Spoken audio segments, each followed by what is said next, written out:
तो dear friend, इस video में हम बात करेंगे रिस्पायरेटरी इलेक्ट्रॉन ट्रांसपोर्ट चेन, जो कि थर्ड स्टेप है और थर्ड प्रोसेस है रिस्पायरेशन का। इससे पहले हमने ग्लाइकोलाइसिस और क्रेब्स साइकिल पढ़े हैं, तो आज हम इस वीडियो में इलेक्ट्रॉन ट्रांसपोर्ट चेन इसकी बात करेंगे।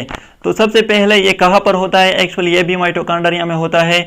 जैसा कि फॉर एग्जांपल ये हमारे साथ माइटोकॉन्ड्रिया है और आप लोगों को पता होगा कि वो डबल मेम्ब्रेन बॉन्डेड ऑर्गेनेल्स हैं। अब ये इसकी आउटर मेम्ब्रेन है, ये इसकी इनर मेम्ब्रेन है और ये इसकी मैट्रिक्स पार्ट्स हैं। अब क्रेब्स साइकिल को हमने कहा था कि वो कहाँ पर होता है, वो भी माइटोकॉन्ड्रिया में होता है, लेकिन in the matrix of mitochondria, ये माइटोकॉन्ड्रिया के मैट्रिक्स में होता है। और ये इलेक्ट्रॉन ट्रांसपोर्ट चेन जो है ये in the inner membrane of mitochondria यहाँ पर होता है, इनर मेम्ब्रेन में होता है। तो यहाँ पर ये बात भी नोट कीजिए कि इस प्रोसेस में जो मॉलिक्यूल इलेक्ट्रॉन को रिमूव करेगा वो ऑक्सीडाइज होगा और जो एक्सेप्ट करेगा वो रिड्यूस होगा। तो ये बात नोट कीजिए। अब यहाँ पर प्रोसेस को स्टार्ट करते हैं। तो यहाँ पर NADH2 जो है इस प्रोसेस का जो स्टार्ट होता है वो NADH2 से होता है। तो इसकी ब्रेकडाउन हो जाती है NAD में, 2 हाइड्रोजन आयन में और 2 इलेक्ट्रॉन में। तो यहाँ पर ये बात भी नोट कीजिए कि ये 2 इलेक्ट्रॉन जो है ये कहाँ से आते हैं? ये एक्चुअली ये जो हाइड्रोजन है इससे रिलीज हो जाते हैं। क्यों? इसलिए तो हमने इस पर प्लस साइन लगाया है। इसका मतलब कि इसने इलेक्ट्रॉन रिमूव किए हैं और इस पर मुस्बत चार्ज जो है वो आया है। तो इसके बाद NADH2 जो ये इलेक्ट्रॉन रिलीज करेगा तो वो इलेक्ट्रॉन एक्सेप्ट करेगा FAD और इस प्रोसेस में ATP जो है ये भी प्रोड्यूस हो जाती है, यानी कि एनर्जी भी प्रोड्यूस हो जाती है। अब FAD जो है ये वो ही इलेक्ट्रॉन रिलीज करेगा, रिमूव करेगा और वो इलेक्ट्रॉन एक्सेप्ट करेगा साइटोक्रोम B। अब साइटोक्रोम B जो है ये भी वही इलेक्ट्रॉन रिमूव करेगा और वो इलेक्ट्रॉन एक्सेप्ट करेगा साइटोक्रोम C और इस स्टेप में भी एनर्जी जो है ATP जो है ये भी प्रोड्यूस हो जाती है।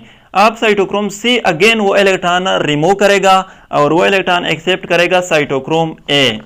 साइटोक्रोम A अगेन वो इलेक्ट्रॉन रिमूव करेगा और वो इलेक्ट्रॉन एक्सेप्ट करेगा साइटोक्रोम A3 और इस स्टेप में भी ATP जो है वो बन जाती है।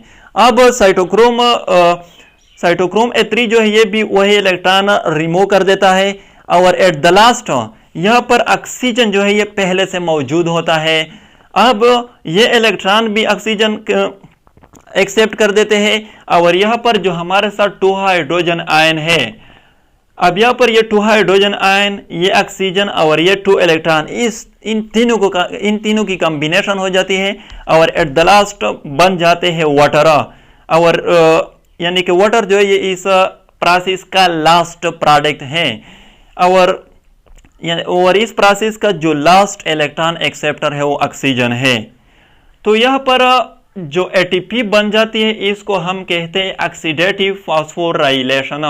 जैसा कि लाइट रिएक्शन में वहां पर हमने कहा था साइक्लिक फोटोफॉस्फोराइलेशन या नॉन साइक्लिक फोटोफॉस्फोराइलेशन, तो यहाँ पर जो ATP बन जाती है इसको हम कहते हैं ऑक्सीडेटिव फॉस्फोराइलेशन।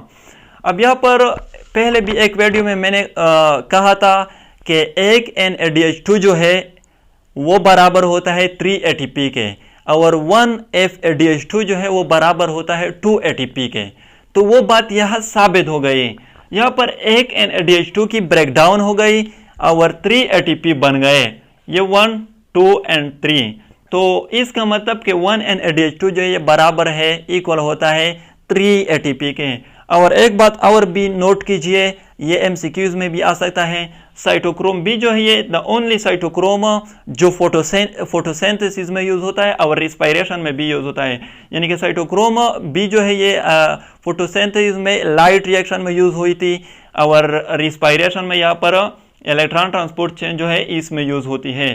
तो ये द ओनली साइटोक्रोम B जो है ये ओनली साइटोक्रोम है जो दोनों फोटोसिंथेसिस एंड रिस्पायरेशन में यूज होती हैं। तो डियर फ्रेंड, ये थी रिस्पायरेटरी इलेक्ट्रॉन ट्रांसपोर्ट चेन। तो अगर वीडियो अच्छी लगे तो चैनल को सब्सक्राइब करें और इस तरह इंफॉर्मेशन के लिए हमारे साथ कनेक्ट रहें। Thank you.